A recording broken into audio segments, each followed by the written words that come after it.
All right, Grand Training Systems, welcome back. Today's topic, how do I know, or how do you know, when your back pain is something serious or if it's just hurting you because of some poor lifestyle choices? From the MRIs, to the x-rays, to the doctor visits, to just a little bit more stretching, eating better, sleeping a bit longer. How can we differentiate between the two? Because one's gonna lead to a lot of medicine, where the other one might just lead to some better lifestyle choices, not only taking care of your back pain, but calming your nerves, if you will, because you don't think you're gonna be dying, but also taking care of a whole bunch of other stuff at the same time. You're gonna notice that the videos of the exercises are coming from my Instagram channel. As you can see, the handle is above me as I wave my hands around. So make sure at Rehab GTS, you guys follow there. If you like the subject and the theory, like for example, what I'm talking about right now, make sure to like and subscribe, and also comment and let me know what subjects you want me to go into. Every YouTube video comes out at 8 o'clock on Tuesday nights, German time. I'm coming from the States, but I'm living in Germany. So make sure you subscribe, you like, you comment, and just engage, because I am doing these videos for you guys.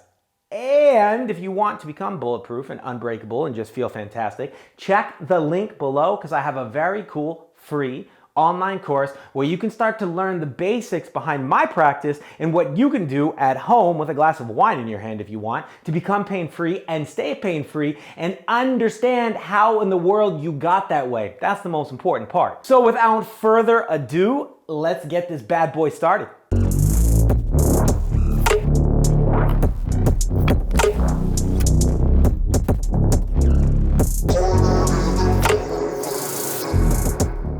All right, so if you were to go to the doctor and you were to say, hey, listen, man, I'm throwing up, I'm going to the bathroom all over myself, I'm sweating when I sleep, I have shivers, I'm shaking, something's not right.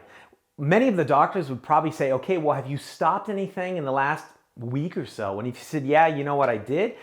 If they didn't ask you what it was, they might tell you to say, well, you know what, then maybe what you stopped was not a good idea, until you tell them it was heroin.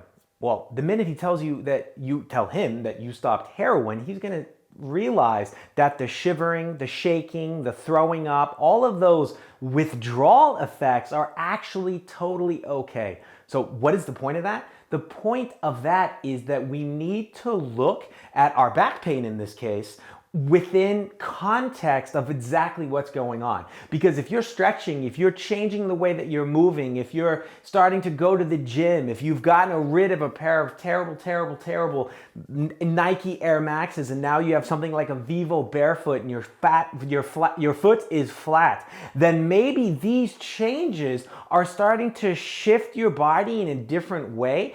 And when things change, other things are going to change too. And while one might become better, maybe you're now elongating a tissue that needed to be elongated for a very long time.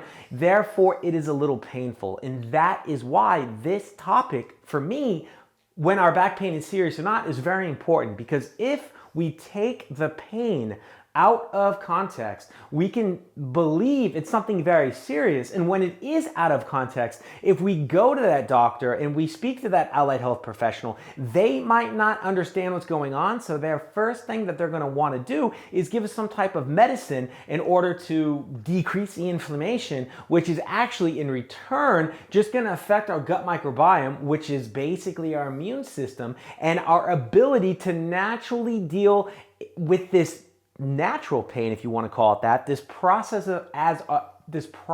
of our body becoming better is now been altered and hampered, and maybe we never reach that final goal of where we're trying to go, only because our pain was taken out of context. All right, so what do we do? How do we start this process of knowing if our back pain is serious or not? Well, this video right here, the scoliosis, your back pain gone in 3 simple steps. If you don't have scoliosis, it's not a problem. What I want you to do is I want you to look at that video, or this one right here, my Insta one about hip heaven, and I want you to try these exercises, because we need to create this model of we call it test and retest. If we know that something is bothering you, we need to give you something to do, like this exercise I just showed you, have you do it, and then stand back up, move around again, and see how it feels. Because back pain is actually very easy to understand once we have a systematic approach of what we're trying to do. So, for example, number 1, does your back hurt you in the morning when you're waking up? Because if it does, that's totally normal. One, you've been sedentary, you've been resting for hopefully 7 to 9 hours, but even if it's only been a few, you haven't been moving. If you live in a cold state and your car is in the garage and you turn the car on, how long does it take for the heat to turn on and the car to get warm and the oil to really not be so viscous in the engine? It's gonna take some time, just like you're gonna take some time. So those 2 videos I just showed, and I'm showing again, are a fantastic approach to see if you can alter your own back pain, if you will. And that is the test and retest. Because if you stand up, you realize there's your back pain, your back hurts, you go through those exercises, maybe grab a coffee and say hi to your kids first, but then go through those exercises for 5-10 minutes each, and then see what happens within 5 or 10 minutes. Does your back pain get worse? Does it stay the same, or does it ironically somewhat disappear and you realize for an extended amount of time it does not come back? If that is the case, that is your body telling you that we just need to move a little bit more. The tissues need to be relaxed. Most likely it is not the problem of your bed. On a little bit of a side tangent, which I think is also very interesting, we have something called the pain gate theory. And that is why if you stub your toe, you punch your leg, you bend gay, you put it on your arm and it just irritates your skin.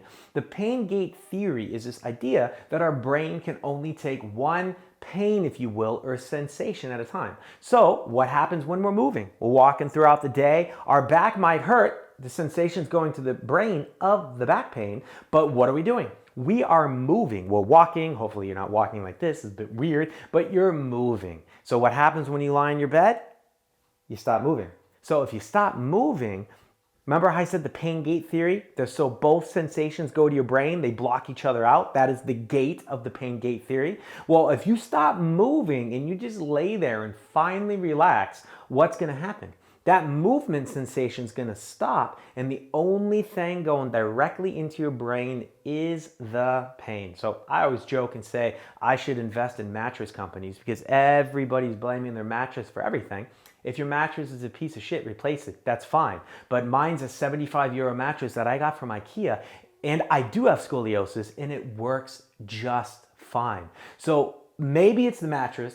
Maybe it's the fact that you're not moving, and maybe it's the fact that we just don't move enough, and we just need to implement some simple exercises, some movement into our life, and then we can do the test retest model and see how we feel. You know, I think a fantastic example was when I was younger, when I would be doing my math homework or whatever, I would always tense up my shoulders. And so I went to prep school, so either in the summer I was at home or the boarding school teachers would say, yo, hey Dave, relax your shoulders. And oh yeah, okay. And I would relax them. And then what would usually happen a few minutes later, I'd tense back up. They'd tell me to relax again. Well, what would happen after they did it a few times was I would realize I was doing it on my own. So then I would relax my shoulders. But what would happen if, let's say my mom, for example, saw me doing it, chose not to say anything at that time, and then, I don't know, at dinner time, say, hey, yeah, you know, Dave, when you were studying today, I noticed that your shoulders, you were tense and this and that. It would make no sense. I would either think she's crazy or just tell her thank you and that I'll try to fix it next time. But by her telling me, hey, relax your shoulders, what did that automatically do? That allowed me, one, to relax my shoulders, and two, understand the feeling so I do it myself. And you might be asking, what's the point behind this? There's a big point behind it, because if I was always in this tense situation, nobody said anything, I would probably start complaining of shoulder pain and most likely headaches. Then what do? I go to my local allied health professional that only wants to help, but he has no clue when I do my math homework that my neck is tensing up. So what is he gonna do? He's most likely gonna prescribe some anti-inflammatory medication, something that, again, I already said is gonna destroy the gut microbiome, and it's just kicking the can down the road when really all I have to do is tell myself, relax. So what does that have to do with the lower back and mobility exercises and all that jazz?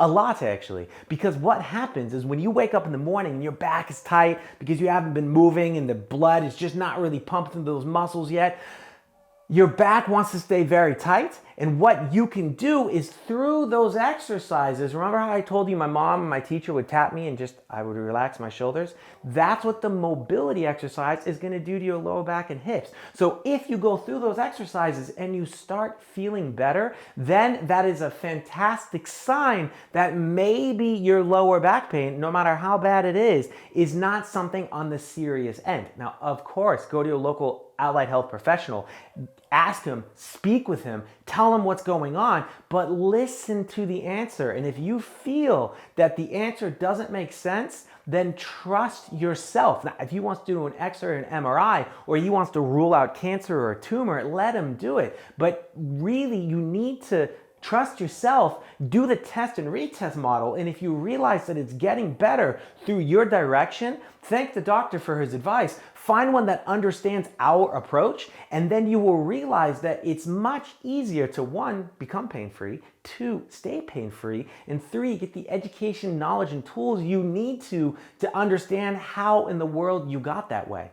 So the last thing I really want to go into is movement. This is probably one of the most important ones, because if you're walking around all goddamn day with a rock in your shoe, I can give you the best doctors, the best advice, the best massage, the best voodoo, magic, practice, whatever you want.